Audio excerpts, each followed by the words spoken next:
Hello everyone, আসসালামু আলাইকুম। সবাই কেমন আছেন? সবাইকে শুভ সকাল, শুভ সকাল, শুভ সকাল। সকালবেলায় শুরু করে দিয়েছি নতুন আরেকটি ব্লগ। তো সবাইকে নাস্তা খাওয়ার দাওয়াত রইল। আর এমনই হচ্ছে অবস্থা এই রান্নার ভিতরে, এই যে মাংস আর রুটি, এই রুটিনটা থাকতেই হবে। তো হচ্ছে বন্ধুরা, আমি নাস্তা পানি করে আমি চলে আসলাম আমার মুরগির ছোট্ট একটা মিনি খামার, এখানে আমি চলে আসলাম। তো দেখো আমার পাখিগুলো, তো ওদেরকে আমি খাবার পানি দিচ্ছি, খাবার দিছি, তারপরে হচ্ছে সর্ষে দানা, এগুলো নকুল দানা সব কিছু মিলাই দিয়েছি। এবং কি হচ্ছে আমার পাখিরও বাচ্চা ফুটেছে। সবাই আলহামদুলিল্লাহ বলো, মাশাল্লাহ বলো। আমার কবুতরেরও বাচ্চা ফুটেছে, সেগুলোই তোমাদের সাথে শেয়ার করব। তো বন্ধুরা হচ্ছে যারা নতুন তারা অবশ্যই আমার চ্যানেলটা সাবস্ক্রাইব করে দিবে এবং কি নোটিফিকেশন চালু করে রাখবে, যাতে আমার চ্যানেলটা ভিডিও ছাড়ার সাথে সাথে তোমাদের সাথে নোটিফিকেশন চলে যায়। তো হচ্ছে বন্ধুরা, আমার পাখিগুলো বাচ্চা দিয়েছে। তো আমি ভিতরে ভালো করে দেখতে পাচ্ছি না যে ভিতরে কি অবস্থা। মনে হচ্ছে একটা পাখির বাচ্চা মারা গেছে, হয়তো বা ওরা পায়ের তলে ফেলেই মেরে ফেলেছে। কারণ জায়গা ছোট, তো পাখির বাচ্চাগুলো বেশি হয়ে গেছে, ডিমও বেশি হয়ে গেছে, তার জন্য বোঝা যাচ্ছে না। আমি অবশ্যই এগুলো ভালো করে চেক করতে হবে। তো দেখো বন্ধুরা, আমার এই মুরগিগুলো অনেকগুলো, এখানে প্রায় 30টা মুরগি ছিল। আমি এই মুরগিগুলো থেকে অনেকগুলো মুরগি বিক্রি করে দিয়েছি এবং কি এই কয়েকটা আছে, এই কয়েকটা মুরগিও আমি আস্তে আস্তে বিক্রি করে দিব এবং কি এই ছেটের জায়গাটা আমি খালি করে নিব। তো আমার নতুন করে 2টা মুরগি বাচ্চা নিয়ে বের হয়েছিল, 15টা করে 30টা বাচ্চা নিয়ে বের হয়েছিল। তো আমি 15টা বাচ্চা সহ আমি এখানে এই যে দেখতে পাচ্ছ খাঁচাটা, এই খাঁচাটার ভিতরে আমি রেখেছিলাম। তো এখানে হচ্ছে মুরগিটা এখানে রাখার পরে এমন একটা অবস্থা হয়েছে, এই মুরগিগুলা মানে ফাঁকা দিয়ে মুরগির বাচ্চাগুলো পড়ে যায় এবং কি হচ্ছে বড় মুরগিগুলা মানে মুরগির বাচ্চাগুলোরে ঠুকরাইয়ে মেরে ফেলে। তো হচ্ছে দেখো বন্ধুরা, এই মুরগির বাচ্চাটার অবস্থা দেখো, ওরে মানে এমন অবস্থা করছে, এ পানির ভিতরে পড়ে গেছে। মানে মুরগির মাটা এমন বেয়াদব, যা বলার বাহিরে, শুধু পা দিয়ে আশ্রাবে আর বাচ্চাগুলোরে নিচে ফেলে দিবে। এখানে 15টা বাচ্চা ছিল, এখন এই 15টা বাচ্চা থেকে মাত্র 6টা বাচ্চা আছে। তোমরা চিন্তা করে দেখো, আমি 15টা বাচ্চা থেকে 6টা বাচ্চা আছে। এই বাচ্চাগুলোরে মানে পা দিয়ে ছিটকে নিচে ফেলাইছে, ফাঁকা দিয়ে পড়ে গেছে। যে ফাঁকাগুলো দেখতে পাচ্ছ, এই ফাঁকাগুলো দিয়ে পড়ে গেছে। এমনকি হচ্ছে এই বাচ্চাগুলোরে এই বড় মুরগিগুলো ঠুকরাইয়া অস্তিত্ব রাখে নাই, এইরকমের করে। তো তার জন্য হচ্ছে আমার এই জায়গাটা আমি স্পেশালিভাবে জায়গাটা খালি করে নিব, যাতে আমি পরবর্তীতে বাচ্চাওয়ালা মুরগিগুলো রাখতে পারি। তো হচ্ছে দেখো বন্ধুরা, আমার আজকে রান্না করার কোনো মানে অপশন নাই, কারণ আমার হাজব্যান্ড বাসায় নাই। তো তার জন্য রান্না করি নাই। আমার রান্না করা গরুর মাংস ছিল, ওই মাংসটাই আমি বাজি করে নিচ্ছি। আর রান্নার কোনো প্রয়োজন নেই, আমার কালকেরও তরকারি আছে তার জন্য। তো হচ্ছে বন্ধুরা, আমি যাব বাজারে, বাজার থেকে বাজার নিয়ে আসব। আমার শুকনো বাজার অলরেডি আমার বাসায় আছে, তারপরেও আমি বাজারে যাব। আমার হাজব্যান্ডে বলছে হাতে কিছু টাকা আছে, তো আমি শুকনো বাজার কিছু নিয়ে আসতাম যা লাগে। তো হচ্ছে বন্ধুরা দেখো, আমার হচ্ছে সবগুলাই আছে, শুকনো বাজার এবং কি খাবার থেকে সবগুলাই আছে। তারপরেও হচ্ছে আমার হাজব্যান্ডে বলছে থাকা অবস্থায় তুমি আবার বাজার নিয়ে আসো, কারণ হাতে টাকা খরচ হয়ে যেতে পারে, তার জন্য। আর একজন মহিলা, আসলে আমরা একজন গৃহিণী যারা, তারাই বুঝি ঘরে শুকনো বাজার থাকলে একটু নিশ্চিত থাকা যায়, সেটা অবশ্য বিশেষ করে বড় একটা কথা।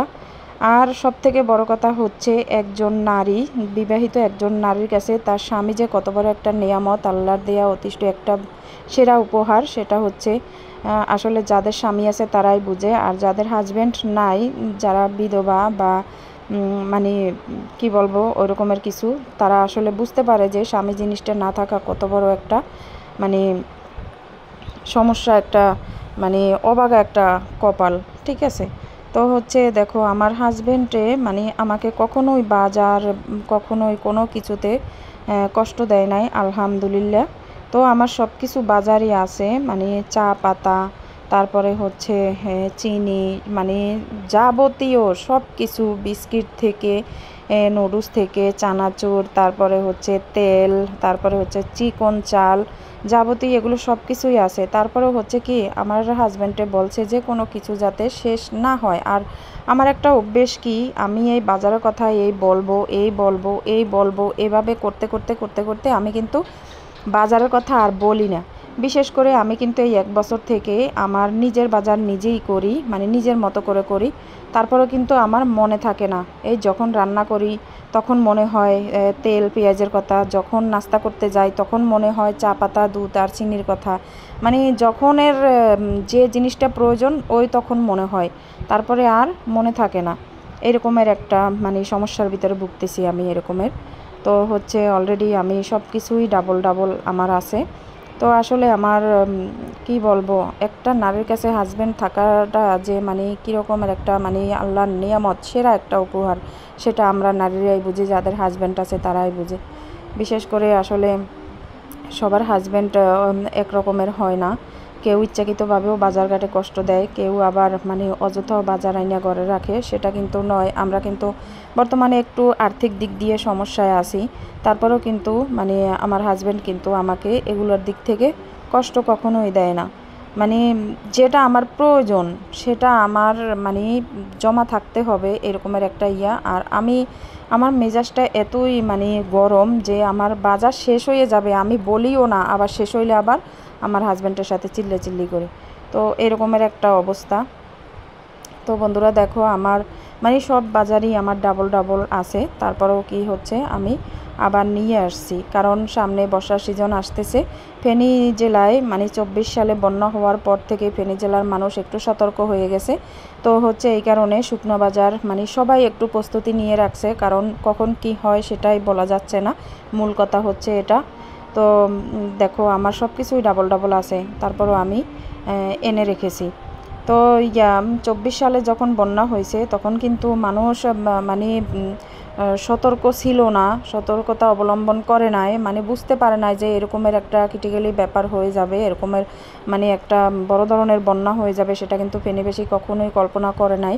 আর ফেনীতে এরকমের একটা অবস্থা কখনোই হয় নাই। বিশেষ করে আমার শ্বশুরবাড়ি কিন্তু ফেনী, আমার বাবার বাড়ি বরিশাল অঞ্চলে।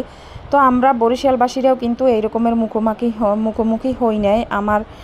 মানে আমাদের এলাকায় বিশেষ করে এইরকমের কখনো মুখোমুখি হই নাই। হয়তোবা নিচু অঞ্চলে হয়েছে, বরিশালে যে সিডর হয়েছে তখন ওইটা বরিশালে হয়েছে ঠিক আছে, নিচু এলাকায় হয়েছে, কিন্তু ফেনী জেলাতে যে এরকমের একটা বন্যা হবে, বৃষ্টি হবে, এটা কখনো মানে ফেনী এলাকাবাসী দেখেই না এরকমের কোনো অপশন।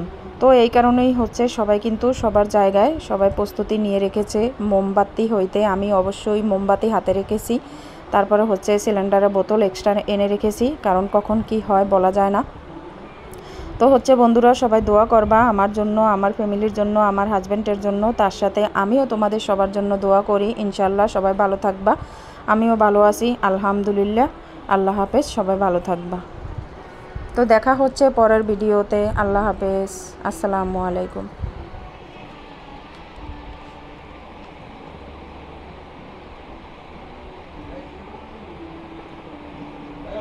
হ্যাঁ।